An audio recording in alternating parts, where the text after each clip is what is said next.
ਸਤਨਾਮ ਸ਼੍ਰੀ ਵਾਹਿਗੁਰੂ ਸਾਹਿਬ JIO. ਭਏ ਕਿਰਪਾਲ ਗੁਸਾਈਆਂ, ਨੱਠੇ ਸੋਗ ਸੰਤਾਪ। ਤਤੀ ਵਾਉ ਨ ਲੱਗਈ, ਸਤਿਗੁਰ ਰੱਖਿਆ। ਗੁਰ ਨਾਰਾਇਣ ਦਇਓ ਗੁਰ, ਗੁਰ ਸੱਚਾ ਸਿਰਜਣਹਾਰ। ਗੁਰ ਤੁਠੈ ਸਭ ਕਿਛ ਪਾਇਆ, ਜਨ ਨਾਨਕ ਸਦ ਬਲਿਹਾਰ।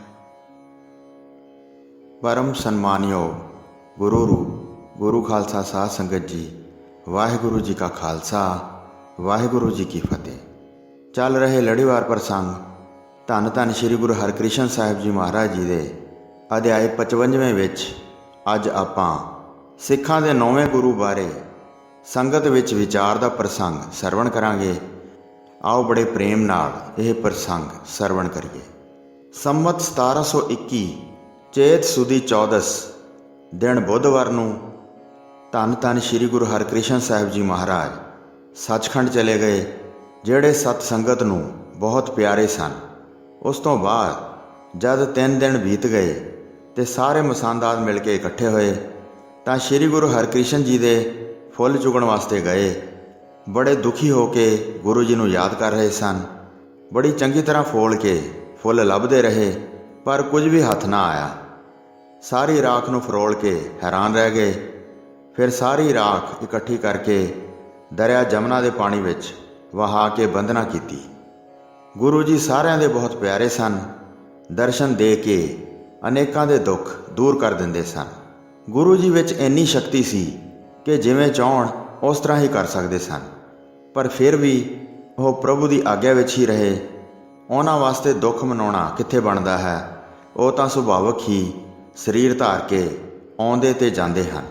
ਪ੍ਰਸੰਨ ਹੋ ਕੇ ਸੰਗਤਾਂ ਦਾ ਕਲਿਆਣ ਕਰਦੇ ਸਨ ਤੇ ਜਨਮ ਮਰਨ ਦੇ ਬੰਧਨ ਦੂਰ ਕਰਦੇ ਸਨ। ਜਾਂਦੇ ਜਾਂਦੇ ਸਾਰੀ ਸੰਗਤ ਨੂੰ ਇਹ ਸੰਦੇਸ਼ ਦੇ ਗਏ ਸਨ ਕਿ ਬਾਬਾ ਜੀ ਬਕਾਲੇ ਪਿੰਡ ਵਿੱਚ ਵਸਦੇ ਹਨ। ਕਿਸੇ ਦਾ ਵੀ ਨਾਮ ਉਚਾਰਨ ਨਹੀਂ ਕੀਤਾ। ਗ੍ਰਾਮ ਬਕਾਲਾ ਨਿਰਣੇ ਹੋਇਆ। ਕਿਸ ਨੂੰ ਗੁਰੂ ਥਾਪਿਆ ਹੈ ਇਹ ਨਿਰਣਾ ਨਾ ਹੋਇਆ ਤੇ ਨਾ ਹੀ ਕਿਸੇ ਪਾਸਿਓਂ ਜਾਣਿਆ ਗਿਆ। ਫਿਰ ਗੁਰੂ ਜੀ ਪਾਸੋਂ ਪੁੱਛ ਕੇ ਉੱਤਰ ਵੀ ਨਾ ਲਿਆ। ਗੁਰੂ ਜੀ ਦੇ ਮਾਤਾ ਜੀ ਕਹਿੰਦੇ ਸਨ ਕਿ ਸੂਰਜ ਵਾਂਗ ਉਹ ਛੁਪਿਆ ਨਹੀਂ ਰਹੇਗਾ। ਸਿੱਖ ਸੰਗਤਾਂ ਆਪਣੇ ਮਾਲਕ ਨੂੰ ਆਪ ਹੀ ਲੱਭ ਲੈਣਗੀਆਂ। ਉੱਥੇ ਸੋਢੀਆਂ ਦੇ ਬਹੁਤ ਘਰ ਹਨ। ਸਤਿਗੁਰੂ ਜੀ ਦੀ ਵੱਡੀ ਵੰਸ਼ ਉੱਥੇ ਵਸਦੀ ਹੈ। ਗੁਰਤਾ ਦਾ ਜਦ ਕਾਰਜ ਪਵੇਗਾ, ਆਪਣੇ ਆਪ ਨੂੰ ਆਪ ਹੀ ਪ੍ਰਗਟ ਕਰਨਗੇ।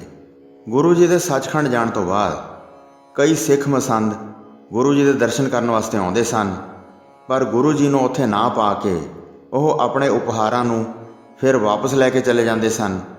ਕਹਿੰਦੇ ਸਨ ਦਿੱਲੀ ਵਿੱਚ ਕਿਸੇ ਨੂੰ ਅਰਪਣ ਨਹੀਂ ਕਰਾਂਗੇ। ਸਤਿਗੁਰੂ ਜੀ ਕੌਣ ਹਨ ਇਹ ਨਿਰਣਾ ਨਹੀਂ ਸੀ ਧਾਰਨ ਕਰਦੇ। ਕਈ ਸੁਣਦੇ ਸਨ ਕਿ ਗੁਰੂ ਜੀ ਬਕਾਲੇ ਪਿੰਡ ਵਿੱਚ ਹਨ, ਖੋਜਣ ਵਾਸਤੇ ਉੱਥੇ ਚਲੀਏ। ਫਿਰ ਸਾਰੇ ਸੋਢੀਆਂ ਵਿੱਚ ਪ੍ਰਗਟ ਹੋ ਗਿਆ ਕਿ ਸ਼੍ਰੀ ਗੁਰੂ ਹਰਿਕ੍ਰਿਸ਼ਨ ਜੀ ਨੇ ਇਸ ਤਰ੍ਹਾਂ ਬਚਨ ਕੀਤੇ ਹਨ।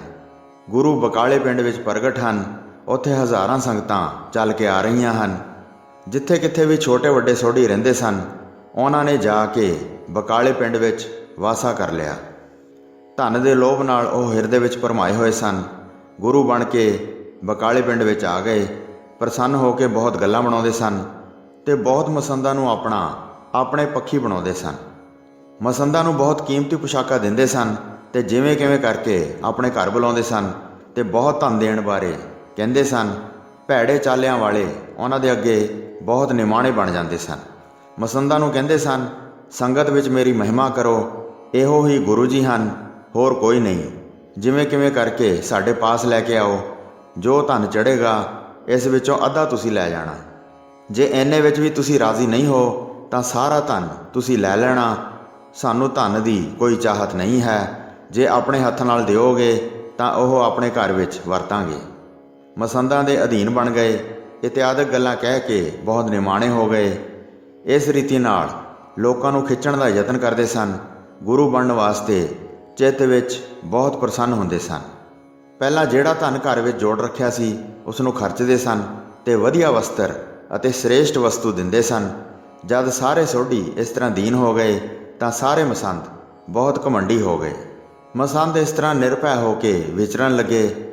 ਅਨੇਕ ਰੀਤਿਆਂ ਦੇ ਉਪਦੇਸ਼ ਕਰਕੇ ਸਿੱਖਾਂ ਪਾਸੋਂ ਬਹੁਤ ਧਨ ਲੈਂਦੇ ਸਨ। ਇਸ ਪ੍ਰਕਾਰ ਰੌਲਾ ਪੈ ਗਿਆ। ਸਾਰਾ ਕਾਰ ਵਿਹਾਰ ਹੀ ਉਲਟਾ ਹੋ ਗਿਆ। ਕਿਸੇ ਕਾਰਨ ਜਿਵੇਂ ਰਾਜਾ ਛੁਪ ਕੇ ਬੈਠ ਜਾਵੇ ਤੇ ਵੱਖਰਾ ਹੋ ਜਾਵੇ, ਤਾਂ ਪ੍ਰਜਾ ਵਿੱਚ ਸਾਰੇ ਦੇਸ਼ਾਂ 'ਤੇ ਹਰ ਥਾਂ ਉਚਿਤ ਅਨੁਚਿਤ ਦਾ ਫਿਰ ਰੌਲਾ ਪੈ ਜਾਂਦਾ ਹੈ। ਉਸੇ ਤਰ੍ਹਾਂ ਹੀ ਸਤਿਗੁਰੂ ਜੀ ਦੇ ਘਰ ਵਿੱਚ ਹੋਇਆ। ਕਿਸੇ ਤਰ੍ਹਾਂ ਵੀ ਕਿਸੇ ਨੇ ਨਿਰਣਾ ਕਰਕੇ ਨਾ ਵੇਖਿਆ। ਸਿੱਖ ਸੰਗਤ ਸਭ ਭੁੱਲੀ ਫਿਰਦੀ ਸੀ, ਗੁਰੂ ਨੂੰ ਜਾਣਦੀ ਨਹੀਂ ਸੀ ਤੇ ਸ਼ੰਕੇ ਧਾਰਨ ਕਰਦੀ ਸੀ। ਬਕਾਲੇ ਪਿੰਡ ਵਿੱਚ 22 ਗੁਰੂ ਮੰਜੀਆਂ ਡਾਹ ਕੇ ਬੜੇ ਪ੍ਰਸੰਨ ਹੋ ਕੇ ਬੈਠ ਗਏ। ਸਾਰੇ ਆਪਣੇ ਆਪ ਨੂੰ ਵੱਡਾ ਕਹਾਉਂਦੇ ਸਨ ਤੇ ਸ਼ਰੀਕਾਂ ਨਾਲ ਧਰੋ ਕਮਾਉਂਦੇ ਸਨ। ਨਿੰਦਿਆ ਕਰਦੇ ਸਨ ਕਿ ਉਹ ਕੀ ਜਾਣਦਾ ਹੈ। ਕਹਿੰਦੇ ਸਨ ਦੂਸਰਿਆਂ ਵਿੱਚ ਕਿੱਥੇ ਸ਼ਕਤੀ ਹੈ। ਮੈਂ ਗੁਰਿਆਈ ਪਾ ਕੇ ਗੁਰੂ ਬਣਿਆ ਹਾਂ, ਦੂਸਰੇ ਲੋਭ ਵਾਸਤੇ ਬੈਠੇ ਹਨ। ਧੀਰਮਲ ਆਦਿ ਬਹੁਤ ਸੋਢੀਆਂ ਨੇ ਹਿਰਦੇ ਵਿੱਚ ਆਨੰਦ ਧਾਰ ਕੇ ਆਪਣਾ ਘਰ ਛੱਡ ਦਿੱਤਾ ਤੇ ਆ ਕੇ ਬਕਾਲੇ ਪਿੰਡ ਵਿੱਚ ਵਸ ਗਏ ਤੇ ਵੱਡਾ ਪਖੰਡ ਫੈਲਾ ਰਹੇ ਸਨ। ਭੋਲੇ ਸਿੱਖ ਵੇਖ ਕੇ ਭਰਮ ਜਾਂਦੇ ਸਨ ਤੇ ਆ ਕੇ ਧਨ ਚੜਾ ਦਿੰਦੇ ਸਨ। ਉਹਨਾਂ ਨੂੰ ਬਹੁਤ ਵਿਧੀਆਂ ਅਨੁਸਾਰ ਦਿਲਾਸਾ ਦਿੰਦੇ ਸਨ, ਤੁਹਾਡੀ ਸਾਰੀ ਆਸ ਪੂਰੀ ਕਰਾਂਗੇ। ਮੇਰੇ ਬਗੈਰ ਕੋਈ ਵੀ ਸੋਢੀ ਗੁਰੂ ਨਹੀਂ ਹੈ। ਹੋਰਨਾਂ ਨੂੰ ਕਦੇ ਨਾ ਮਿਲੋ, ਉਹ ਬੇਸ਼ੱਕ ਕਿਸੇ ਤਰ੍ਹਾਂ ਵੀ ਕਹਿਣ। ਉਧਰ ਚੰਦ ਰੂਪ ਸ਼੍ਰੀ ਗੁਰੂ ਤੇਗ ਬਹਾਦਰ ਜੀ ਸਦਾ ਹੀ ਗਿਆਨ ਦੇ ਰਸ ਦਾ ਆਨੰਦ ਲੈਂਦੇ ਸਨ। ਉਹ ਆਪਣੇ ਆਪ ਨੂੰ ਪ੍ਰਗਟ ਨਹੀਂ ਕਰਦੇ ਸਨ ਤੇ ਪ੍ਰਭੂ ਜੀ ਸਦਾ ਘਰ ਦੇ ਅੰਦਰ ਸਥਿਤ ਰਹਿੰਦੇ ਸਨ। ਮਾਤਾ ਨਾਨਕੀ ਜੀ ਨੇ ਸਾਰੀ ਗੱਲ ਮਨ ਵਿੱਚ ਜਾਣ ਲਈ। ਆਪਣੇ ਪਤੀ ਜੀ ਸ਼੍ਰੀ ਗੁਰੂ ਹਰਗੋਬਿੰਦ ਸਾਹਿਬ ਦੇ ਸ੍ਰੇਸ਼ਟ ਬਚਨਾਂ ਨੂੰ ਯਾਦ ਕਰਦੇ ਸਨ। ਇਸ ਕਰਕੇ ਹੁਣ ਸਮਾਂ ਆ ਪਹੁੰਚਿਆ ਹੈ। ਮੇਰੇ ਸਪੁੱਤਰ ਨੂੰ ਹੁਣ ਗੁਰਿਆਈ ਮਿਲੇਗੀ। ਘਰ ਅੰਦਰ ਬੈਠਿਆਂ ਨੂੰ ਸਦਾ ਵੇਖਦੇ ਸਨ। ਪ੍ਰਗਟ ਹੋਣ ਵਾਸਤੇ ਸਪੁੱਤਰ ਨੂੰ ਪ੍ਰੇਰਦੇ ਸਨ। ਹੋਰ ਸੋਢੀਆਂ ਦੀ ਗਾਥਾ ਵੇਖ ਕੇ ਬਹੁਤ ਵਾਰ ਆਪਣੇ ਸਪੁੱਤਰ ਨੂੰ ਕਿਹਾ, ਗੱਦੀ ਦੇ ਮਾਲਕ ਤੁਸੀਂ ਬਣੋ, ਰੌਲਾ ਪੈ ਗਿਆ ਹੈ, ਸਾਰਿਆਂ ਨੂੰ ਭਜਾਓ। ਸ਼੍ਰੀ ਗੁਰੂ ਤੇਗ ਬਹਾਦਰ ਜੀ ਇਹ ਸਭ ਕੁਝ ਸੁਣ ਕੇ ਵੀ ਇੱਕ ਰਸ ਸਥਿਤ ਰਹੇ। ਮਸੰਦਾਂ ਦੇ ਕਹਿਣ ਉੱਤੇ ਸੰਗਤ ਡੋਲਦੀ ਫਿਰਦੀ ਸੀ। ਮੁਕਤੀ ਦਾਤੇ ਸਤਿਗੁਰੂ ਜੀ ਉਹਨਾਂ ਨੂੰ ਪ੍ਰਾਪਤ ਨਹੀਂ ਸਨ ਹੋਏ। ਕਿਸ ਪਾਸ ਜਾ ਕੇ ਆਪਣੀ ਬੇਨਤੀ ਸੁਣਾਉਣ ਤੇ ਸਮਝਦਾਰ ਸਿੱਖ ਜ਼ਿਆਦਾ ਦੁੱਖ ਪਾ ਰਹੇ ਸਨ। ਜਿਸ ਮਸੰਦ ਦਾ ਵੀ ਜਿਸ ਮੰਜੀ ਵਾਲੇ ਸੋਢੀ ਨਾਲ ਮੇਲ ਸੀ, ਉਹ ਸਿੱਖਾਂ ਨੂੰ ਉੱਥੇ ਲਿਜਾਂਦਾ ਸੀ ਤੇ ਉਸ ਦੇ ਅਸਲੀ ਗੁਰੂ ਹੋਣ ਬਾਰੇ ਕਥਾ ਸੁਣਾਉਂਦਾ ਸੀ। ਕਹਿੰਦਾ ਸੀ, ਇਹ ਪੂਰਨ ਕਰਾਮਾਤੀ ਗੁਰੂ ਹਨ, ਜੋ ਵੀ ਚਿੱਤ ਵਿੱਚ ਤੁਸੀਂ ਕਾਮਨਾ ਕਰੋਗੇ ਪੂਰੀ ਕਰਨਗੇ। ਹੁਣ ਇਹਨਾਂ ਨੂੰ ਗੱਦੀ ਉੱਤੇ ਬੈਠਾ ਜਾਣੋ, ਹੱਥ ਜੋੜ ਕੇ ਧਨ ਦੇ ਕੇ ਸਨਮਾਨ ਕਰੋ। ਇਹਨਾਂ ਨੂੰ ਪ੍ਰਸੰਨ ਕਰਕੇ ਮੂੰਹ ਮੰਗੀਆਂ ਮੁਰਾਦਾਂ ਪਾਓ ਤੇ ਰਾਤ ਦਿਨ ਇਹਨਾਂ ਦੇ ਚਰਨਾਂ ਨੂੰ ਆਪਣੇ ਮਨ ਵਿੱਚ ਮਨਾਓ। ਸਾਰੇ ਸਿੱਖ ਮਸੰਦਾਂ ਦੇ ਕਹੇ ਲੱਗ ਕੇ ਬਹੁਤ ਵਸਤਾਂ ਅੱਗੇ ਧਰ ਕੇ ਅਰਪਣ ਕਰਦੇ ਸਨ। ਫੇਰ ਵੀ ਆਨੰਦ ਪ੍ਰਾਪਤ ਨਹੀਂ ਸੀ ਹੁੰਦਾ। ਮਨ ਦੀ ਕੋਈ ਵੀ ਕਾਮਨਾ ਪੂਰੀ ਨਹੀਂ ਸੀ ਹੁੰਦੀ। ਧਨ ਅਰਪਣ ਕਰਨ ਦੇ ਬਾਅਦ ਵੀ ਹਿਰਦਾ ਮੁਰਝਾਇਆ ਰਹਿੰਦਾ ਸੀ। ਫਿਰ ਉਹ ਦੂਸਰੇ ਸੋਢੀ ਨੂੰ ਵੇਖ ਕੇ ਉਸ ਦੀ ਪੂਜਾ ਕਰਨ ਲੱਗ ਪੈਂਦੇ ਸਨ। ਸਿੱਖ ਆਪਸ ਵਿੱਚ ਮਿਲ ਮਿਲ ਕੇ ਕਹਿੰਦੇ ਸਨ, ਉਪਹਾਰ ਅਰਪਣ ਕਰਕੇ ਵੀ ਨਿਸ਼ਚਾ ਨਹੀਂ ਹੁੰਦਾ ਕਿ ਗੁਰੂ ਕੌਣ ਹੈ।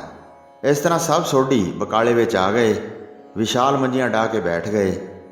ਸਿੱਖਾਂ ਨੂੰ ਭਰਮਾਉਂਦੇ ਸਨ ਤੇ ਧਨ ਲੈਣ ਦੀ ਆਸ਼ਾ ਧਾਰਨ ਕੀਤੀ ਹੋਈ ਸੀ। ਸ਼੍ਰੀ ਗੁਰੂ ਤੇਗ ਬਹਾਦਰ ਜੀ ਜਿਨ੍ਹਾਂ ਦਾ ਧਰਮ ਹੀ ਝੰਡਾ ਹੈ, ਭਾਵ ਜਿਹੜੇ ਧਰਮ ਰੱਖਿਅਕ ਹਨ, ਉਹਨਾਂ ਨੇ ਧਰਤੀ ਵਾਂਗ ਧੀਰਜ ਧਾਰਨ ਕਰ ਰੱਖਿਆ ਹੈ। ਉਹ ਗੁਪਤ ਹੀ ਰਹਿੰਦੇ ਸਨ ਤੇ ਆਪਣੇ ਕੰਵਲ ਮੁਖ ਤੋਂ ਪ੍ਰਸੰਨ ਹੋ ਕੇ ਕੁਝ ਨਹੀਂ ਕਹਿੰਦੇ ਸਨ। ਉਹਨਾਂ ਦੀ ਅੰਤਰਮੁਖੀ ਬਿਰਤੀ ਸੀ ਤੇ ਆਨੰਦ ਵਿੱਚ ਮਸਤ ਸਨ।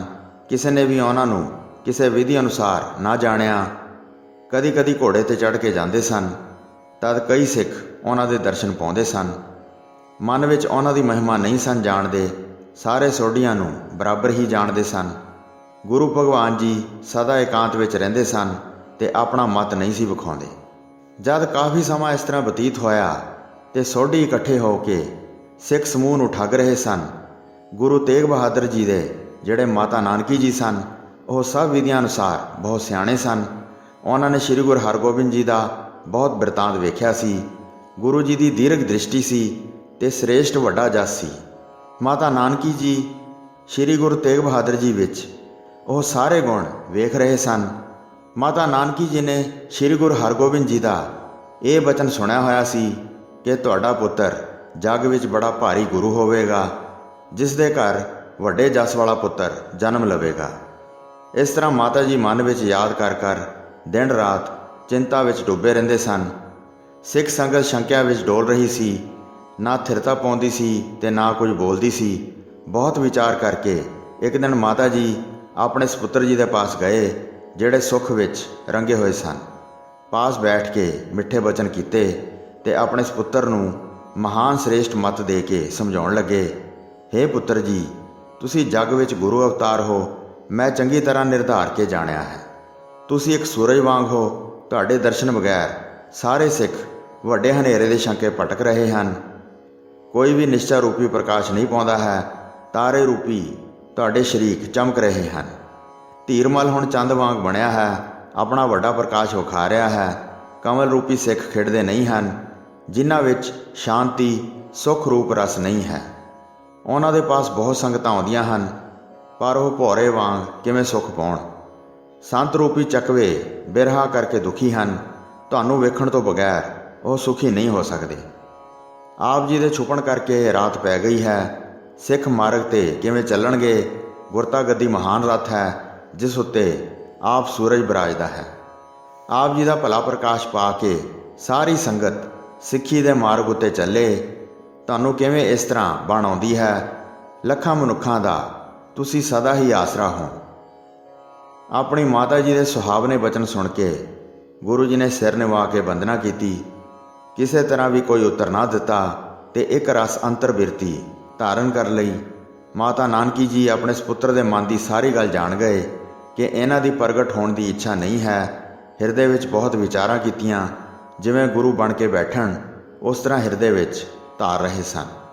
ਸੋ ਸਾਧ ਸੰਗਤ ਜੀ, ਇੱਥੇ 11ਵੀਂ ਰਾਸ ਦਾ ਪਹਿਲਾ ਅਧਿਆਇ ਸਮਾਪਤ ਹੁੰਦਾ ਹੈ ਜੀ। ਪ੍ਰਸੰਗ ਸੁਣਾਉਂਦੇ ਹੋਈਆਂ ਅਨੇਕ ਭੁੱਲਾਂ ਚੁੱਕਾਂ ਦੀ ਖਿਮਾ ਬਖਸ਼ਣੀ ਜੀ। ਦਾਸ ਨੂੰ ਆਗਿਆ ਦਿਓ। ਵਾਹਿਗੁਰੂ ਜੀ ਕਾ ਖਾਲਸਾ, ਵਾਹਿਗੁਰੂ ਜੀ ਕੀ ਫਤਿਹ।